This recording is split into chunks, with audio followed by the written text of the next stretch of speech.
ಹೊಸದಾಗಿ ಏನೋ ಮಾಡ್ಲಿಕ್ಕೆ ಹೊರಟಿದ್ದಾರೆ, ನಾವು ಕೂಡ ಬೆಂಬಲ ಮಾಡ್ಬೇಕು ಅನ್ನುವಂಥದ್ದು ನಮ್ಮ ರಿಯಾಕ್ಷನ್. ಏನೋ ಮಾಡಕ್ ಹೊರಟಿಲ್ಲ, ಹೊಸದಾಗಿ ಏನ್ ಮಾಡಕ್ ಹೊರಟಿದೆ ತಿಳ್ಕೊಬೇಕು. ಏನೋ ಮಾಡ್ತೀಯಾರಂದ್ರೆ ಹಿಂಗೆ ಏನೋ ಎಲ್ಲ ಇರೋಬ್ರಲ್ಲ ಡಿಸಿಷನ್ ತಗೊಂಬೋದಂತಲ್ಲಿ, ಯಾರು ನಾಯಕನೇ ಇಲ್ಲ ಅಂತಲ್ಲಿ, ಯಾರು ಬೇಕಾದ್ರೆ ಏನ್ ಬೇಕಾದ್ರೆ ಆಗ್ಬೋದಂತೆ, ಹಿಂಗೆಲ್ಲ ಮಾತಾಡ್ಕೊಂಡು ಹೋದ್ರೆ ಎಲ್ಲರೂ ಕನ್ಫ್ಯೂಸ್ ಆಗ್ತಾರೆ.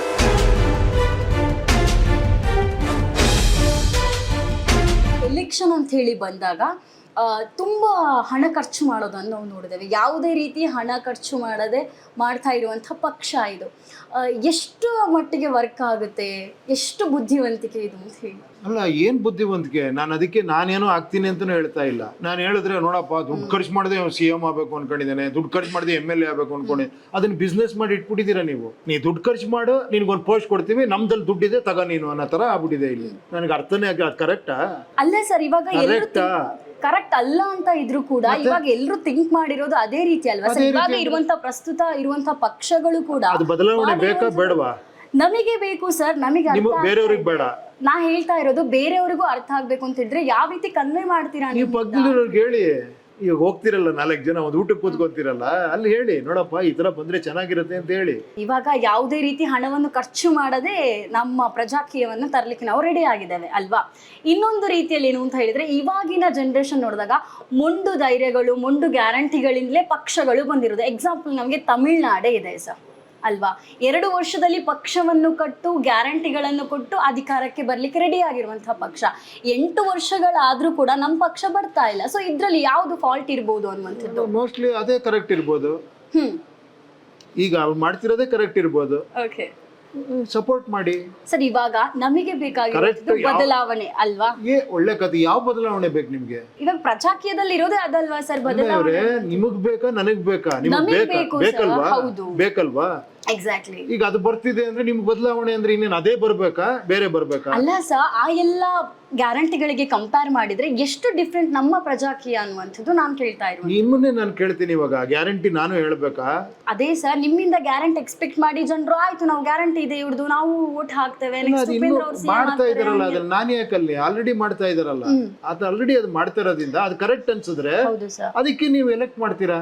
ಇವಾಗ ನೀವು ನೋಡ್ತಾ ಇರ್ಬೋದು ಸರ್, ಜೆನ್ಜಿ ಇವಾಗ 2001 ಬಾರ್ನ್ ಆಗಿರುವಂತಹ ಎಲ್ಲರೂ ಕೂಡ ಜೆನ್ಜಿ ಕಿಡ್ಗಳಿದ್ದಾವೆ.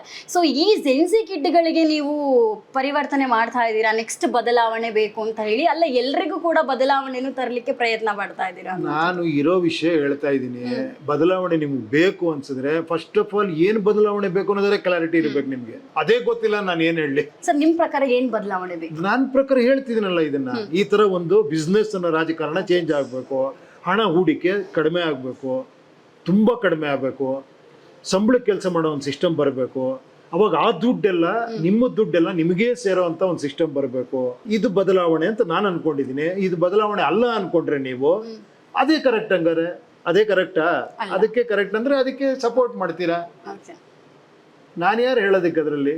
ಇವಾಗ ಮ್ಯಾನಿಫೆಸ್ಟೋ ಅಂತ ಹೇಳಿ ಬಂದಾಗ ಉಪೇಂದ್ರ ಅವರ ಪ್ರಕಾರ ಈ 3 ಅಂಶಗಳು ಇರಲೇಬೇಕು ಅಂತ ಇದ್ರೆ ಯಾವುದು ಸರ್? ಇದೇ ಮೇನ್ ಹೇಳ್ತೀರ. ನಿಮ್ಗೆ ಬೇಸಿಕ್ ಏನ್ ಬೇಕಾಗಿರೋದು ಹೇಳಿ? ಫ್ರೀ ಎಜುಕೇಶನ್ ಬೇಕು ನಿಮ್ಗೆ, ಫ್ರೀ ಹೆಲ್ತ್ ಸಿಸ್ಟಮ್ ಬರಬೇಕು, ಆ ಹೆಲ್ತ್ ಸಿಸ್ಟಮ್ ಚೆನ್ನಾಗಿರ್ಬೇಕು, ಫ್ರೀ ಎಜುಕೇಶನ್ ಸಿಸ್ಟಮ್ ಚೆನ್ನಾಗಿರ್ಬೇಕು, ಒಳ್ಳೊಳ್ಳೆ ಶಾಲೆಗಳು ಬೇಕು ನಿಮ್ಗೆ, ಕರೆಕ್ಟ್ ಅಲ್ವಾ? ಒಳ್ಳೆ ಇನ್ಫ್ರಾಸ್ಟ್ರಕ್ಚರ್ ಬೇಕು.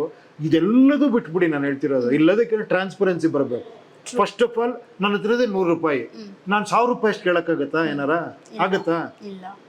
100 ರೂಪಾಯಿ ಇರೋದು ನನಗೆ ಗೊತ್ತಾಗಬೇಕು. ಆ 100 ರೂಪಾಯಿ ನನಗೆಷ್ಟು ಬಂದಿದೆ ಅಂತ ಗೊತ್ತಾಗಬೇಕು, ನನ್ನ ಕ್ಷೇತ್ರಕ್ಕೆ ಅಥವಾ ನನ್ನ ಅಭಿವೃದ್ಧಿಗೆ. ಅದರಲ್ಲಿ ಏನಾಗ್ಬೋದು ಅಂತ ನನಗೆ ಗೊತ್ತಾಗಬೇಕು, ಕರೆಕ್ಟ್ ಅಲ್ವಾ? ಏನು ಆಗ್ತಿದೆ ಅಂತ ಗೊತ್ತಾಗಬೇಕು, ಎಷ್ಟಾಗಿದೆ ಅಂತ ಗೊತ್ತಾಗಬೇಕು. For example budget, last year ಇಷ್ಟು ಕೋಟಿ ಬಡ್ಜೆಟ್ ಆಯಿತು ಅಂತಾರೆ. ಏನೇನಾಗಿದೆ ಆ ಇಯರ್ ಬಡ್ಜೆಟಲ್ಲಿ, ಏನೇನು ಕೆಲಸಗಳಾಗಿದೆ ಅದನ್ನ ನೀವು PPT ಪ್ರೆಸೆಂಟೇಷನ್ ಕೊಡ್ಬೋದು ಅಲ್ವಾ? ನೋಡಪ್ಪ, ಹಾಸ್ಪಿಟ್ಲ್ ಹಿಂಗೆ ಮಾಡಿದ್ದೀವಿ ನಾವು, ರಸ್ತೆಗೆ ಇಷ್ಟು ಮಾಡಿದೀವಿ, ಈ ತರ ರಸ್ತೆ ಆಗಿದೆ, ಇದು 5 ವರ್ಷ ಗ್ಯಾರಂಟಿ ಕೊಡ್ತಾ ಇದ್ದಾರೆ, ಇದು ಗ್ಯಾರಂಟಿ 5 ವರ್ಷ ಇಲ್ಲಿ ಏನೂ ಪ್ರಾಬ್ಲಮ್ ಆಗಲ್ಲ. ಈ ತರ ಒಂದು ಸ್ಕೂಲ್ ಮಾಡಿದೀವಿ, ಇಷ್ಟು ದುಡ್ಡು ಖರ್ಚಾಗಿತ್ತು, ಇದಕ್ಕೆ ಇದು ಖರ್ಚಾಗಿದೆ ಅಂತ ಮೈಕ್ರೋ ಲೆವೆಲ್ ಕೊಡ್ತಾ ಹೋಗ್ಬೋದಲ್ವಾ? ಇದು ಬೇಕಾ ಬೇಡವಾ? ಬೇಕಾ ಬೇಡವಾ? ಬೇಕು ಅಂದ್ಮೇಲೆ ನಿಮ್ ಕೆಲಸ ನೀವು ಮಾಡಬೇಕು. ನೀವಿಲ್ಲ ನನಗೆ ಬಿಸ್ನೆಸ್ ರಾಜಕಾರಣನೇ ಬೇಕು, ಸಿಕ್ಕಾಪಟ್ಟೆ ಕ್ಯಾನ್ವಾಸ್ ಮಾಡ್ಬೇಕು, ನೀವು ದೊಡ್ಡ ಮಟ್ಟದಲ್ಲಿ ಇದು ಮಾಡಬೇಕು ಅಂದ್ರೆ ಆಲ್ರೆಡಿ ಮಾಡ್ತಿರೋದ್ರಿಂದ ನಾನಲ್ಲಿ ಬೇಕಾಗಿಲ್ಲ ಅಂತ ಹೇಳ್ತಾ ಇರೋದಷ್ಟೇ ಸರ್. ಇವಾಗ ಇನ್ನೊಂದೇನು ಅಂತ ಹೇಳಿದ್ರೆ, ಇವಾಗ ರಾಜಕೀಯ ಬಗ್ಗೆನೇ ಹೇಳಿದ್ರಿ, ಆಯ್ತು ಪ್ರಜಾಕೀಯ ಪಕ್ಷ ಆಡಳಿತಕ್ಕೆ ಬಂತು ಅಂತ ಅಂದ್ರೆ 100 ದಿನಗಳಲ್ಲಿ ಪ್ರಜಾಕೀಯ ಪಕ್ಷ ಬದಲಾವಣೆ ಮಾಡುವಂತ ಅಂಶಗಳು ಯಾವುದು? ನಿಮ್ಮನ್ನೇ ಕೇಳ್ತೀನಿ, ಕೇಳಿ. ನಿಮ್ಗೆ ಹೇಳಿಸ್ಕೊಂಡು ಅಭ್ಯಾಸ ಆಗ್ಬಿಟ್ಟಿದೆ. 100 ದಿನದಿಂದ ನಿಮ್ಗೆ ಏನ್ ಬೇಕು, ಏನ್ ಬದಲಾವಣೆ ಬೇಕು ಹೇಳಿ, ಒಂದ್ ಹೇಳಿ, ಅಟ್ಲೀಸ್ಟ್ ಗೊತ್ತಿದೆಯಲ್ವಾ ನಿಮ್ಗೆ. ಓಕೆ, ಇವಾಗ ತುಂಬಾ ಜನಕ್ಕೆ ಎಜುಕೇಶನ್ ಸಿಗ್ತಾ ಇಲ್ಲ. ಆ ಎಜುಕೇಶನ್ ಇಂದ ಯಾರು ಮುಕ್ತರಾಗಿದ್ದಾರೆ ನೋಡಿ, ಅವ್ರಿಗೆಲ್ಲರಿಗೂ ಕೂಡ ಎಜುಕೇಶನ್ ಬೇಕು. ಕರೆಕ್ಟ್. ಇದಕ್ಕೆ ನಾನು ಹೇಳ್ತೀನಿ ನೋಡಿ, ನನ್ನ ಹತ್ರ ಇಷ್ಟು ದುಡ್ಡಿದೆ, ಹೌದು, ಇಷ್ಟು ದುಡ್ಡಲ್ಲಿ ನಿಮ್ಗೆ ನಾನು ಎಜುಕೇಶನ್ ಈ ತರ ಸ್ಟೇಜ್ ಬೈ ಸ್ಟೇಜ್ 5 ವರ್ಷದಲ್ಲಿ, ಒಂದೇ ವರ್ಷದಲ್ಲಿ ಆಗದೆ ಇರಬಹುದು, 5 ವರ್ಷದಲ್ಲಿ ಈ ತರ ನಾನು ಮಾಡ್ಕೊಂಡು ಹೋಗ್ತೀನಿ ಅಂತ ನಿಮ್ಗೆ ವರದಿ ಕೊಡ್ತೀನಿ. ಓಕೆ, ನಿಮ್ಮನ್ನ ಕೇಳ್ತೀನಿ ಇದು ಓಕೆನಾ ಅಂತ. ನೀವು ಓಕೆ ಇಲ್ಲ ಅಂತ ಹೇಳ್ಬೋದಲ್ವಾ? ಹೇಳ್ಬೋದಾ, ಹೇಳಕ್ ಆಗಲ್ವಾ? ಹೇಳ್ಬೋದು ಸರ್. ಅಷ್ಟೇ ನಾನು ಕೇಳ್ತೀನಿ ಅಷ್ಟೇ.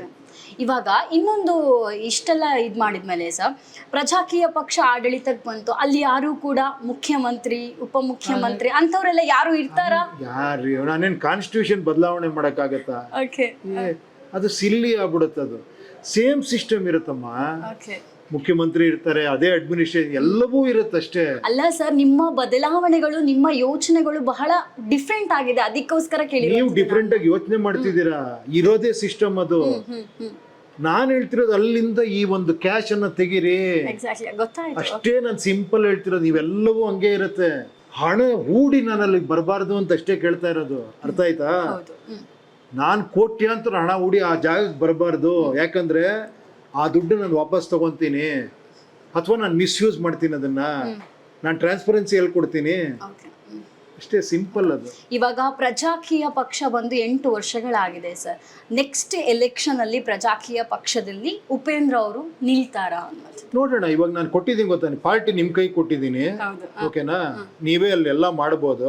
ಸರ್ ನನಗೆ ಅದೆಲ್ಲ ಗೊತ್ತಾಗಲ್ಲ ಅಂದ್ರೆ ನನಗೂ ಏನು ಗೊತ್ತಿಲ್ಲ ಅಂತ ನಾನು ಸುಮ್ಮನೆ ಕೂತ್ಕೊಂತೀನಿ, ಓಕೆನಾ? ಯಾಕಂದ್ರೆ ರಿಫ್ಲೆಕ್ಷನ್, ನೀವು ವೋಟರ್ಸೇ ನಂಗೆ ಎನ್ಕರೇಜ್ ಮಾಡಿಲ್ಲ, ನಾನೇ ಗೆಲಕ್ಕೆ ನಿಂತ್ಕೊಳ್ಳೋದು. ನಿಮಗೆ ಕೊಟ್ಟಿದ್ದೀನಿ, ನೋಡೋಣ ನೀವು ಎಷ್ಟು ಚೆನ್ನಾಗಿ ಇದು ಮಾಡ್ತೀರಾ. ಅಟ್ಲೀಸ್ಟ್ ಎಲ್ಲ ಕೈಯಲ್ಲಿ ಕೊಟ್ಟಿದ್ದೀನಿ, ನಿಮ್ಗೆ ಅಭ್ಯರ್ಥಿಗಳು ಕೊಡ್ತೀನಿ, ನಾನು ಅದಕ್ಕೆ ಪ್ರಮೋಷನ್ ಮಾಡ್ತೀನಿ. ನೋಡೋಣ ನೀವು ಎಷ್ಟು ಎನ್ಕರೇಜ್ ಮಾಡ್ತೀರ ಅಂದ್ಮೇಲೆ ನಾನು ನಿಂತ್ಕೊಂತೀನಿ ಖಂಡಿತ. ನೋಡೋಣ.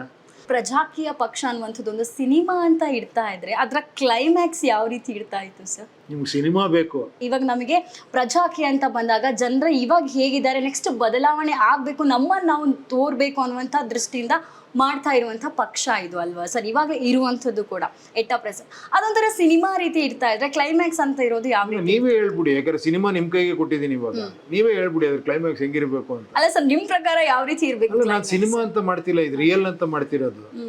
ನೀವು ಸಿನಿಮಾ ಅನ್ಕೊಂಡ್ರೆ ನೀವ್ ಹೇಳ್ಬೇಕು ಅದನ್ನ. ಸರ್, ಇವಾಗ ಪ್ರಜಾಕೀಯದಲ್ಲಿ ಡಿಫ್ರೆಂಟ್ ಆಗಿದೆ, ಹಳ್ಳಿಗಳಿಂದ ನಾವು ನೋಡಿರುವ ಪ್ರಕಾರ ವಿನ್ ಆಗಿರುವಂಥದ್ದು ಇದೆ. ನೆಕ್ಸ್ಟ್ ಪ್ರಚಾರ ಅಂತ ಇದ್ರೆ ಯಾವ ರೀತಿ ಮತ್ತಷ್ಟು ಬಿಗಿಯಾಗಿ ಯಾವ ರೀತಿ ಪ್ರಚಾರ ಮಾಡ್ತೀರಾ? ಏನ್ ಮಾಡ್ಬೇಕು ನಾನು ನಿಮ್ಮನ್ನೇ ಕೇಳ್ತೀನಿ. ಇವಾಗ ನಾನು ಹೇಳಿದೀನಿ ಈ ತರ ನನ್ನ ಕೈಲಾದಷ್ಟು ನಾನು ಈ ತರ ಮಾಧ್ಯಮಗಳು ಕೂತ್ಕೊಂತೀನಿ, ನಾನು ಪರ್ಸನಲ್ ಆಗಿ ಹೋಗಿನೂ ಕೂಡ ರಸ್ತೆಗಿಳಿಬೇಕು ಇದು ಅಂತ ಇದ್ರೆ ನಾನು ಹಳ್ಳಿಗೆ ಹೋಗಿ ಈ ವಿಷಯನ ಹೇಳ್ತಾ ಹೋಗ್ತೀನಿ, ಓಕೆನಾ? ನನ್ನ ಕೈಲಾದಷ್ಟು ಎಲ್ಲ ಕಡೆನೂ ಹೇಳ್ತೀನಿ. ನಾನು ಅದನ್ನ ನಿಮ್ಮನ್ನು ಕೇಳ್ತೀನಿ, ಓಕೆನಾ? ನೀವೇನ್ ಮಾಡ್ತೀರಾ ಅಂತ ಕೇಳ್ತೀನಿ. ನೀವೇನ್ ಮಾಡ್ತೀರಾ ಹೇಳಿ, ವೋಟರ್ ಆಗಿ ಇವಾಗ ಯೂತಿಗೆ ಏನ್ ಬೇಕು ಅಂತ ಹೇಳಿದ್ರೆ ನಮ್ಮನ್ನು ನಾವು ಯಾವ ರೀತಿ ಪ್ರಚಾರದ ಬಗ್ಗೆ ನಾನು ಕೇಳ್ತಾ ಇರೋದು.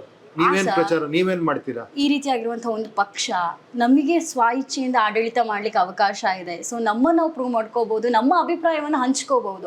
ಇತ್ತೀಚೆಗೆ 4 ಜನಕ್ಕೆ ಹೇಳ್ತೀರಲ್ವಾ, ಹೇಳ್ತೀರಿ. ಇಷ್ಟೇ ಮಾಡಿದ್ರೆ ಸಾಕು. ನೀವು 4 ಜನಕ್ಕೆ ಹೇಳಿ, ಆ 4 ಜನ ಇನ್ನೂ 4 ಜನಕ್ಕೆ ಹೇಳಿದ್ರೆ ಪ್ರಚಾರ ಆಟೋಮೆಟಿಕ್ ಆಗಿ ಆಗ್ಬಿಡುತ್ತೆ. ಯೂತ್ಗೆ ಏನ್ ಹೇಳ್ತೀರಾ ಸರ್ ನೀವು? ಇಷ್ಟೇ ಮಾಡಿ ಅಂತ ಹೇಳ್ತಿರೋದು, ಇಷ್ಟೇ ಮಾಡಿ ಅಂತ ಹೇಳ್ತೀನಿ. ಇನ್ನೇನು ಮಾಡ್ಬೇಡಿ, ನಾನೆಲ್ಲ ಮಾಡ್ತೀನಿ, ನಾನೇ ಕೆಲಸ ಮಾಡ್ತೀನಿ, ನಾನೇ ಆ್ಯಪ್ ನಡೆಸ್ತಾ ಇದ್ದೀನಿ, ಎಲ್ಲವನ್ನೂ ನಾನು ಮಾಡ್ತಾ ಇದ್ದೀನಿ. ನಾನು ಹಳ್ಳಿಗೆ ಹೋಗಿ ಮಾಡ್ಬೇಕು, ಅದನ್ನು ಮಾಡ್ತೀನಿ. ನನ್ನ ಎಷ್ಟು ಸಾಧ್ಯವೋ ಫೇಸ್ ವ್ಯಾಲ್ಯೂ ಅಷ್ಟು ಖರ್ಚು ಮಾಡ್ತೀನಿ ನಾನು, ಓಕೆನಾ?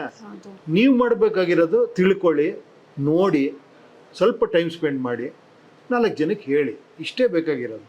ನಿಮ್ಗೆ ಕರೆಕ್ಟ್ ಅನ್ಸಿದ್ರೆ ವೋಟ್ ಮಾಡಿ, ಇಲ್ಲ ಇದು ಸರಿ ಇಲ್ಲ ಬೇಡ ಅಂದರೆ ಪಕ್ಕದಲ್ಲಿ ಹೆಂಗಿದ್ರು ಇದೆ, ನಿಮ್ಗೆ ಆಪ್ಷನ್ಸ್ ಇದೆ, ಮಾಡಿ. ಇಷ್ಟೇ, ವೆರಿ ಸಿಂಪಲ್. ಸರ್, ಇವಾಗ ಪ್ರಜಾಕೀಯ ಪಕ್ಷ ಶುರು ಮಾಡೋದಕ್ಕಿಂತ ಮುಂಚೆ ಈ ರೀತಿ ಥಾಟ್ಗಳು ಇತ್ತು ಅಲ್ವಾ ನಿಮ್ಮ ತಲೆಯಲ್ಲಿ, ಈ ರೀತಿ ಬದಲಾವಣೆ ಆಗಬೇಕು ಅನ್ನುವಂಥದ್ದು?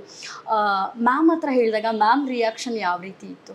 ಮ್ಯಾಮ್ ರಿಯಾಕ್ಷನ್ ಯಾಕೆ ಬೇಕು ನಿಮ್ಗೆ? ನಿಮ್ ರಿಯಾಕ್ಷನ್ ಹೇಳಿ ಅಷ್ಟೇ. ನೋಡಿ, ಇನ್ನೊಬ್ರು ರಿಯಾಕ್ಷನ್ ಅಲ್ಲ, ಇದೇನ್ ಗೊತ್ತಾ, ಅವ್ರ ರಿಯಾಕ್ಷನ್ ಬಹಳ ಆಸೆ ನಮ್ಗೆ. ಅವ್ರ ರಿಯಾಕ್ಷನ್ ಏನ್, ಇವ್ರ ರಿಯಾಕ್ಷನ್ ಏನ್, ಅವ್ರೇನಂದ್ರು ಇವ್ರೇನಂದ್ರು ಅಂತ ನನಗೆ ಅದು ಯಾವುದು ಮುಖ್ಯ ಆಗಲ್ಲ. ಬಿಡಿ, ಅವರೆಲ್ಲ ರಿಯಾಕ್ಷನ್ ಚೆನ್ನಾಗೇ ಇರುತ್ತೆ, ಡಿಸ್ಕಸ್ ಮಾಡ್ತಾರೆ, ಅದು ಬಿಟ್ಬಿಡಿ.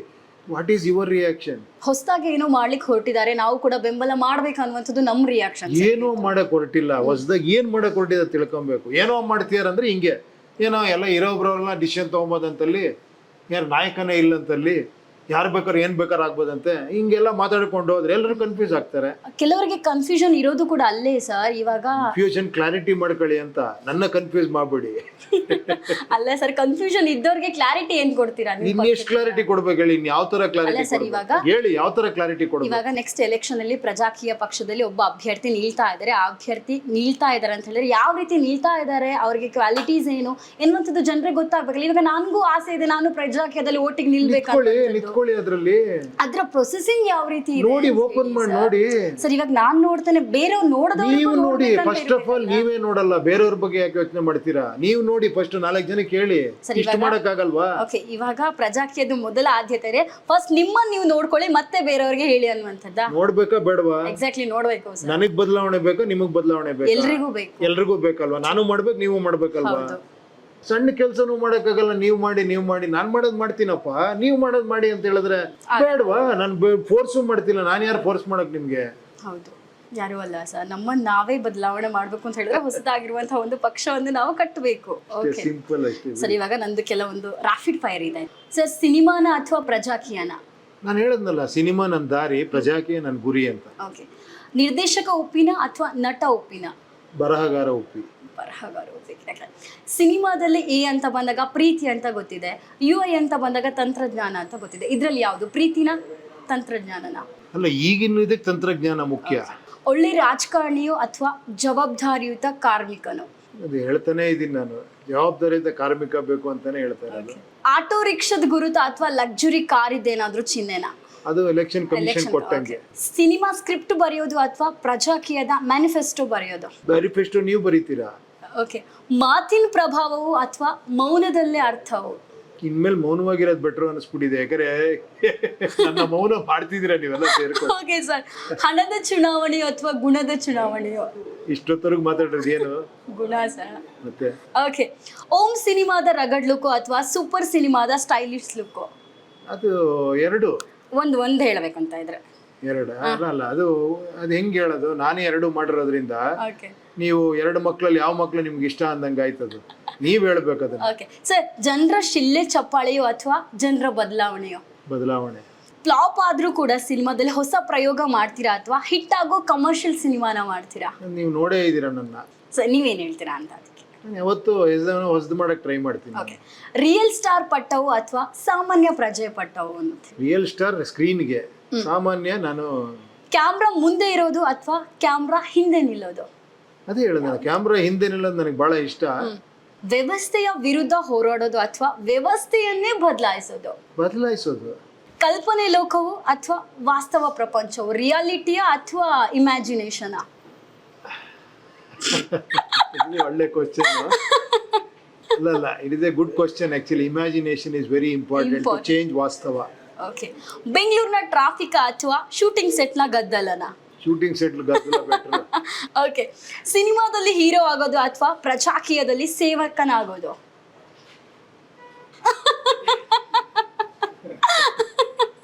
ಅದು ನಿಮಗೆ ಬಿಟ್ಟಿದ್ದು. ಓಕೆ, ಹಳೆಯ ಕ್ಲಾಸಿಕ್ ಸಿನಿಮಾ ಮಾಡೋದು ಅಥವಾ ಇಂದಿನ ಅಪ್ಡೇಟ್ ಸಿನಿಮಾಗಳನ್ನು ಮಾಡೋದು? ಅಪ್ಡೇಟ್ ಸಿನಿಮಾ ಮಾಡೋದು. ಓಕೆ, ಧೈರ್ಯನೋ ಅಥವಾ ಬುದ್ಧಿವಂತಿಕೆನೋ? ಬುದ್ಧಿವಂತಿಕೆ ಇದ್ರೇನೆ ಧೈರ್ಯ ಬರೋದು. ಓಕೆ, ಬದಲಾವಣೆ ಈಗಲೇ ಬೇಕಾ ಅಥವಾ ಸಮಯ ತಗೊಂಡ್ರು ಬದಲಾವಣೆ ಆಗ್ಬಹುದಾ? ಯಾವಾಗಲೇ ಆದ್ರೂ ಈಗಲೇ ಆಗ್ಬೇಕು. ಎಸ್, ಬದಲಾವಣೆ ಅನ್ನೋದು ಈ ಕ್ಷಣದಲ್ಲಿ ಆಗದೆ ಬದಲಾವಣೆ. ಓಕೆ ಸರ್, ಕೊನೆಯದಾಗಿ ನಿಮ್ಮ ಅದೆಷ್ಟು ಅಭಿಮಾನಿಗಳಿದ್ದಾರೆ, ಪ್ರಜಾಕೀಯಕ್ಕೆ ನಮ್ಮೆಲ್ಲ ಬೆಂಬಲ ಇದೆ, ಜೊತೆಗೆ ಜನರಿಗೆ ಏನಾದ್ರೂ ಹೇಳಬೇಕು ಅಂತ ಇದ್ರೆ ಏನ್ ಹೇಳ್ತೀರಾ ಸರ್? ಇಷ್ಟೊತ್ತವರೆಗೆ ಹೇಳಿದ್ದೆಲ್ಲ ಜನರಿಗೇನೆ. Thank you sir. ಎಸ್, ಕೇಳಿದ್ರಲ್ಲ ವೀಕ್ಷಕರೇ, ಪ್ರಜಾಕೀಯ ಪಕ್ಷದಿಂದ ಏನಿಲ್ಲ ಇದೆ, ನಮ್ಮನ್ನು ನಾವು ಯಾವ ರೀತಿ ಬದಲಾವಣೆ ಮಾಡ್ಕೋಬಹುದು ನಾವು ಅಂತ ಹೇಳಿದ್ರೆ ಏನು ಅಂತ ಹೇಳಿ ಹೊಸದಾಗಿ ಅಲ್ಲ, ನಮ್ಮನ್ನು ನಾವೇ ತೋರಿಸ್ಲಿಕ್ಕೆ ಹೊರಟಿರುವಂತಹ ಪಕ್ಷ ಇದು ಪ್ರಜಾಕೀಯ. ಸೊ ಇಷ್ಟು ಹೊತ್ತು ತನಕ ನಮ್ಮ ಜೊತೆ ಮಾತಾಡಿರುವಂಥದ್ದು ರಿಯಲ್ ಸ್ಟಾರ್ ಉಪೇಂದ್ರ ಅವರು. ಕ್ಯಾಮ್ರಾ ಪರ್ಸನ್ ಜಾನ್ ಜೊತೆ ಚೈತನ್ಯ ಕೊಟ್ಟಾರಿ, ಪಬ್ಲಿಕ್ ನೆಕ್ಸ್ಟ್ ಬೆಂಗಳೂರು.